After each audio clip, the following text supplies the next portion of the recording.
안녕하세요 여러분. 오늘 질책 언니는 질 타이트닝에 대해서 설명드리려고 나왔어요. 질 타이트닝, 질 이완증 그런 걸 걱정해서 병원에 오시는 분들이 많이 있는데 여러 가지 종류가 있거든요. 그래서 하나씩 짚어드리려고 해요.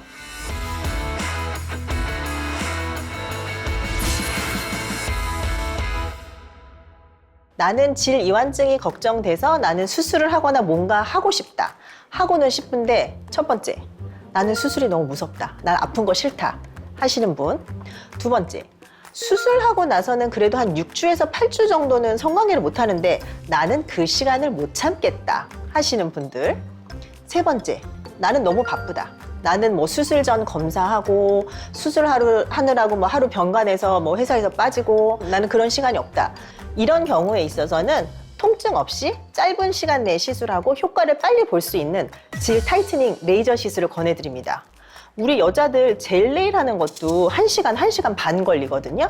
근데 질 타이트닝은 짧은 건 한 15분, 긴 거는 한 40분. 점심시간 내에 감쪽같이 하실 수 있습니다. 여러분들 피부과에서 시술 같은 거 받아보셨어요? 막 따끔따끔 하잖아요. 피부는 되게 예민해서 또 눈 옆에서 레이저가 번쩍번쩍 하면 이렇게 깜짝깜짝 놀래거든요. 근데 질 타이팅 할 때는 여기는 성감되니까 얼마나 더 예민할까, 얼마나 더 아플까 그렇게 생각을 하시는데 이게 질 점막이 생각보다 통증에 그렇게 민감하지 않아요.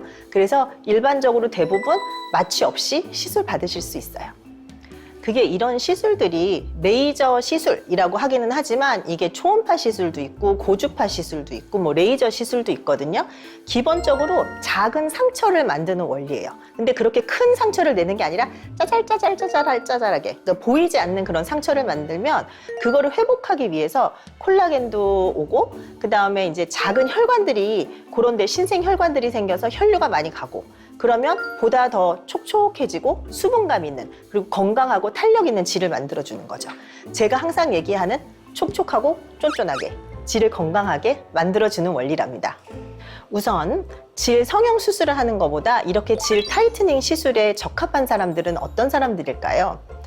질이 탄력이 떨어지고 성감이 둔화됐다고 느끼시는 경우, 질이 너무 건조하다고 느끼시는 경우, 그 다음에 외부 우리가 속만 이쁘게 만드는 게 아니라 겉에까지도 관리를 할 수 있거든요. 그래서 외음부 탄력이 많이 떨어졌다고 느끼시는 경우, 이런 경우에 시술하실 수 있는데 이런 분들 중에서 아까 처음에 말씀드린 것처럼 나는 수술이 무섭다, 나는 너무 바쁘다, 나는 못 기다리겠다 하시는 분들, 그 다음에 또 한 가지는 이전에 수술을 받았는데 이제 어느 정도 지나고 나니까 그게 약간 탄력을 잃었다 해서 수술 후에 관리를 원하시는 분들 같은 경우에 이런 시술을 받으실 수 있습니다.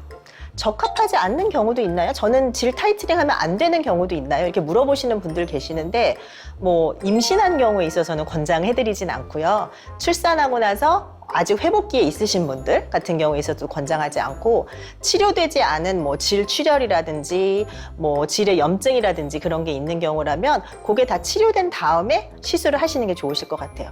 질 타이트닝 레이저, 우리가 레이저라고 다 얘기를 하는데 사실 다 레이저는 아니에요. 어떤 거는 레이저 시술도 있고요, 어떤 거는 고주파 시술도 있고 어떤 거는 초음파 시술도 있고. 그래서 첫 번째 우선 레이저 시술은 CO2 레이저랑 어분야그 레이저라고 하는 게 있어요.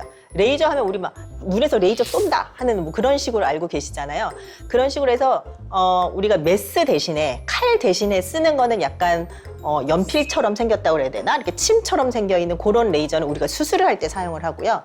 저희가 이제 질 타이트닝 레이저 하는 건 약간 원통형으로 생겼어요. 그래서 그 안에서 레이저를 360도로 질에다가 쏘는 거죠.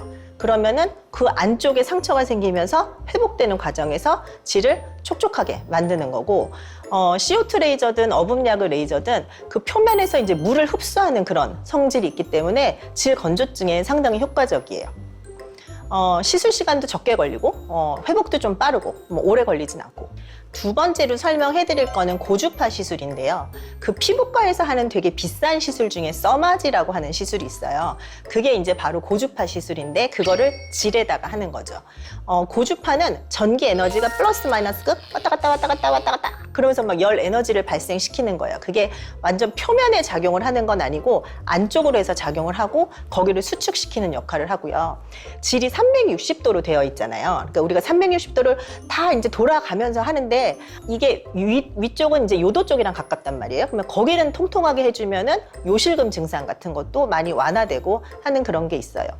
제가 지금 고주파 팁을 2가지 종류를 가지고 왔는데 이거는 요 옆에 여기 반짝반짝거리는데 거기서 고주파가 나오는 거예요. 물론 이제 안쪽으로 해서는 이제 기계가 들어갈 거고요. 그래서 이거는 질에다가 딱 들어가면 360도 이렇게 한꺼번에 왔다 갔다 하기 때문에 시술을 되게 빨리 할 수가 있어요. 근데 그거는 조금 두꺼운 것 같은데 나한테는 못 들어갈 것 같은데 그러신 분들도 있으실 거예요. 요 정도 사이즈는 출산을 하신 분들한테 저희가 쓰는 사이즈고요. 이거는 전혀 다르게 생긴 또 고주파 팁이죠. 이거는 여기 앞에서 고주파가 나와요. 그러니까 이건 제가 열심히 360도 다 돌려가면서 해야 되는 거예요. 그러니까 시간이 조금 더 오래 걸리겠죠. 하지만 이런 게 더 적합하신 분들도 있고 이런 게 더 적합하신 분들도 있고 그거는 뭐 병원마다 환자마다 좀 다르게 작용을 해요. 고주파는 피부과 써마지 시술 받아보신 분들은 알겠지만 어떤 시술은 하고 나서 그 다음날 딱 모인 거 하면 야 너 살 빠졌어 올라붙었어 이러는 시술이 있고 어떤 시술은 내가 어제 돈을 들였는데 아무도 몰라요. 그런데 한 달 정도 지나고 나면 제가 살이 빠졌나 제가 뭘 했나 하는 그런 시술이 있거든요. 고주파 시술은 약간 그런 시술이에요. 한 30일 이후부터 한 60일까지 그래서 그 효과가 지속되는 거는 한 6개월에서 12개월 정도 되거든요. 그래서 이게 약간 다른 거보단 고가이긴 한데 뭐 1년에 한 번 정도씩만 하시면 되는 거고 효과가 바로 나타나는 건 아니다. 나는 효과 바로 나타나야 된다. 나는 이번 주말에 여행 가는데 나는 당장 쫀쫀하게 촉촉하게 돼야 되겠다. 그런 분들한테 적합한 거는 3번째 시술, 초음파 시술이에요. 초음파도 여러 가지 종류가 있는데 소노케어라고 하는 시술은 좀 효과가 당장 나타나고 내가 오늘 저녁에 만난다, 내일 저녁에 만난다. 그럴 때 딱 맞는 시술이고 울세라라고 하는 시술은 조금 천천히 좀 뒤늦게 나타나는 그런 시술이 있기는 해요. 초음파도 이제 열 에너지를 안쪽으로 해서 전달하는 역할이 있고요. 초음파 시술 소노케어 같은 경우는 다른 것보다 시술 시간이 짧아요. 한 12분, 15분? 뭐 오래 하면 오래 할수록 그렇지만 이제 얼마를 받느냐에 따라서 다르겠죠. 10분 할 때 받는 돈하고 20분 할 때 받는 돈하고 다르고 이거는 좀 뭐 화상 위험도 없고 초음파 같은 경우에 있어서는 그다음에 다른 것보다 시술 가격이 좀 저렴하고 그래서 20대다 30대다 아직 출산 경험은 없고 그렇게 뭐 질 이완증이 심하지는 않은데 나는 조금 내 성감이 좀 더 좋아졌으면 좋겠다 하는 그 정도에서 이제 처음에 입문하셨을 때 이제 많이 권해드리는 그런 시술이에요. 이런 모든 시술들이 병원들마다 이름이 조금씩 다르게 네이밍이 되어 있어요. 뭐 초음파 시술을 뭐 물방울 리프팅이라고 한 초음파 물방울 뭐 이런 게 붙인다든지 뭐 고주파 시술 같은 경우도 뭐 비비브, 리비브, 뭐 윙백 여러 가지 종류가 있는데 이 여러 가지 종류가 나한테 맞는 것도 있고 안 맞는 것도 있어요. 그리고 여러 가지 시술을 같이 한꺼번에 하면 또 시너지가 있고요. 이런 질 타이트닝 상담을 하러 가시면 이제 질 압력 측정, 그다음에 질 부피 측정 수치로 보기는 하거든요. 근데 그 수치랑 실제 성관계에서 내가 느끼는 뭐 만족감이나 상대방이 느끼는 만족감이 그거에 딱 비례하지는 않아요. 제가 말씀드렸지만 그렇게 하면은 진짜 좁은 여자들만 성관계를 할 수 있고 진짜 큰 남자들만 할 수 있는 거거든요. 근데 그렇지는 않단 말이에요. 내가 그런 게 필요한지 필요하지 않은지 뭐 그거는 파트너랑도 조금 얘기를 해보시고 나는 네가 성관계를 할 때 좀 너무 건조해서 아파하는 것 같다. 그럼 이제 그런 거에 맞는 그런 시술을 하시면 되겠고 아니 나도 이제 나이가 들어서 발기도 안 되고 힘이 드는데 당신도 조금 넓어진 것 같아서 나도 힘들다. 서로 힘든 것 같다. 그러면 이제 타이트닝에 조금 더 무게를 두어서 하신다든지 뭐 나는 뭐 출산을 하고 나이가 들고 폐경이 되고 그러면서 요실금이랑 가려움증이 좀 많이 생긴 것 같다. 그러면 이제 그런 거에 맞춰서 하시는 거고. 그래서 무조건 모두에게 딱 맞는 그런 정답이 있는 건 아니니까 충분한 상담을 하시고 저희 리즈에 오셔서 촉촉하고 쫀쫀하게 변신하세요.